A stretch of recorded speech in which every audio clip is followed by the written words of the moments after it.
you can trust. You know, people are looking at him walking by. There he is.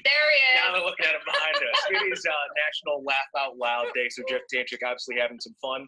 We're joined now by Erin Donovan. She's the founder of Exclusive Private Tutoring, and so many parents are wondering, you know, how do I do this the right way? Yes. In the wake of this college admission cheating scandal, first off, thanks so much for being here. Yeah, thank you for having me.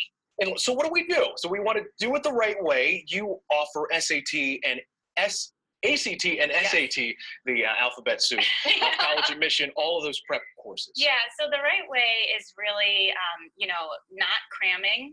You know, anytime you're working with an expert or a tutor, you want to make sure that you're not just starting 3 weeks before the ACT. Oh, goodness. Real, genuine test prep takes time, and you know, you want to build confidence in the process and not hurt students' self-esteem. And when you throw students into a situation where they're unprepared and, you know, under experienced, they don't really have the opportunity to perform as well as they could. So we talked about snowplow parents. That's our big talker this morning. Parents kind of getting rid of the obstacles. But this is something where you can be a helicopter parent, make sure the kid, you know, is studying.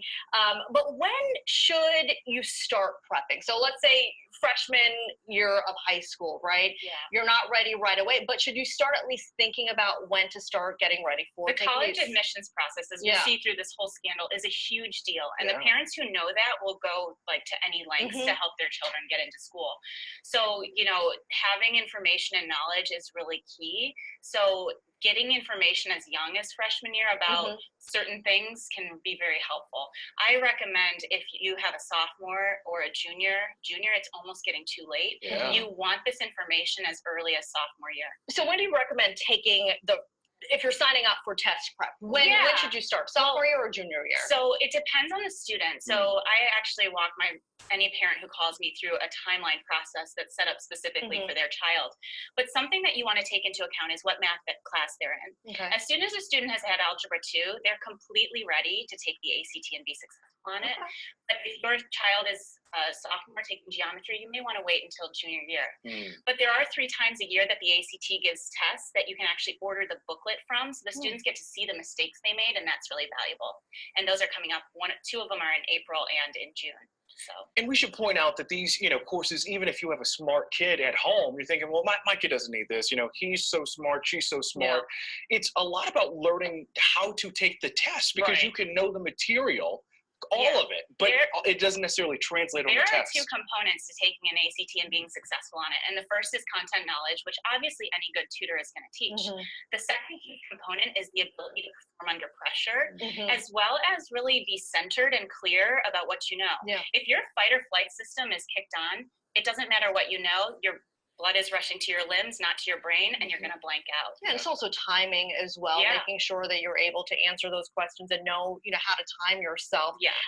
So let's kind of talk about, okay, so if a student is not prepared to take the test, they do poorly, and they go through your process, how do they expect to improve? Well, I've actually never had really less than a 4-point increase for students under a 30 starting score, and that's just unheard of. My results typically, on average, are 6 to 8 points, and I've gotten as much as 16 to 20. So yeah, that is incredible. Pretty outstanding. You know, you can see huge gains on the ACT through solid test prep. And like I said, really working, my company has a secondary focus, and it's kind of the holistic piece of focusing on breathing and processing the stress and pressure that you're experiencing while undergoing these stressful experiences. What's the biggest mistake made by students when either, you know, when they're in the actual test doing it, or, you know, in the things leading up to the exam? I think the biggest mistake anyone can make when doing anything important is not being prepared. So if you go into a situation and you haven't practiced or rehearsed, I used to do musical theater. So if I hadn't practiced 100 times on stage in the actual setting, circumstances that I would be tested under or performing under, there would be no way that I'd be good at it. I would lose myself. Any little thing could throw me off.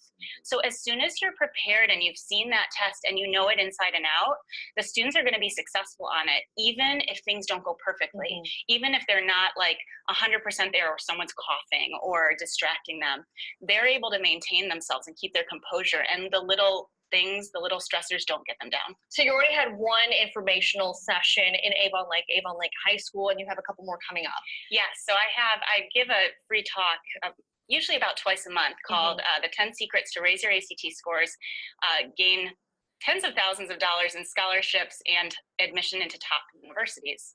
The right way, by the way. The right way. So be clear, no Not side door by, method, no back door method. This is front door only. Yeah. And what I teach, it's really for parents. It's not really for students, because parents are the ones who are uninformed.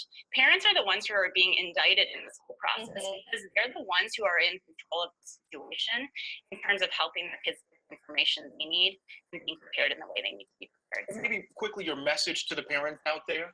Yeah, just keep trusting the process that your child is going through.